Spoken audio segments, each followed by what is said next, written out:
Si je parle pour la région où j'habite, elle est composée de 6 MRC. Dans d'autres régions, c'est 8, 10, 12 MRC.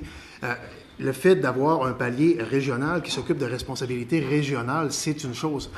C'est de décentraliser vers un palier régional, c'est très bien. Un palier MRC, c'est très bien aussi, mais pour les responsabilités qui leur sont propres à chacun de ces paliers-là. La volonté à tout prix de descendre tout vers les MRC, descendre tout, même ce qui transcende le territoire d'une MRC, puis les exemples sont nombreux. On pourrait parler du déploiement de la fibre optique dans une région comme la nôtre. C'est une région que je connais très bien, puis qui a été un succès énorme, qui a permis de créer 2000 emplois dans la région Gaspésie-les-Îles, dans des centres d'appel, puis des trucs de ce genre-là.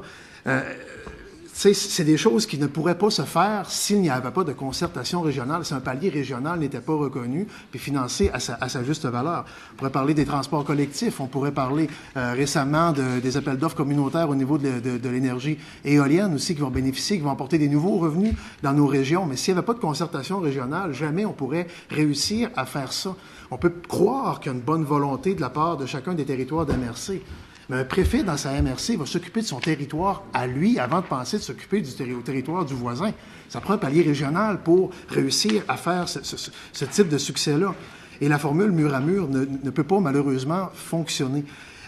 On parlait, Monsieur le ministre parlait tout à l'heure du volet financier, par exemple, du FLI. C'est sûr que le FLI est maintenu à 100%, le Fonds local d'investissement, mais tous les autres fonds des CLD sont coupés à la hauteur de 55-60%. À un moment donné, puis on peut en rajouter, parce qu'on nous parle, dans le pacte fiscal transitoire, on nous parle d'un nouveau fonds de développement des territoires de 100 millions. Ce qu'on oublie de nous dire tout le temps, c'est que ce fonds-là, c'était 175 millions l'année passée. C'était 4 fonds ensemble qui étaient 175 millions, puis on nous dit qu'on nous fait un cadeau avec un nouveau 100 millions. C'est pas un nouveau 100 millions, c'est une nouvelle coupe de 75 millions dans le développement régional. À un moment donné, on vient essouffler, on vient fatiguer, on se fait dire, voici de nouvelles responsabilités, organisez-vous, mais on vous donne la moitié des moyens financiers qui vont avec pour assumer ces nouvelles responsabilités-là. C'est un peu ça notre réponse à tout ce qui se passe présentement. Puis je reviens sur le principe de la décentralisation, puis le principe de la subsidiarité. C'est clair que les municipalités ont un rôle à jouer à leur niveau, puis c'est bon de leur décentraliser des choses à leur niveau. Les MRC ont leur rôle à jouer à leur niveau, la région a un rôle à jouer à son niveau, puis l'État québécois a un rôle à jouer à son niveau. Fait que c'est un peu ça, le principe de subsidiarité, chacun à son niveau. Puis c'est ça qui fait la force des régions du Québec.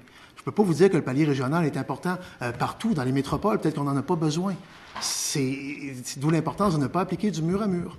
Par contre, dans des régions comme les nôtres, en Abitibi-Témiscamingue, dans le nord du Québec, Gaspésie-les-Îles, Bas-Saint-Laurent, Chaudière-Appalaches, Mauricie, ou name it, là, on en a besoin du palier régional parce qu'il a fait ses preuves et qui est important.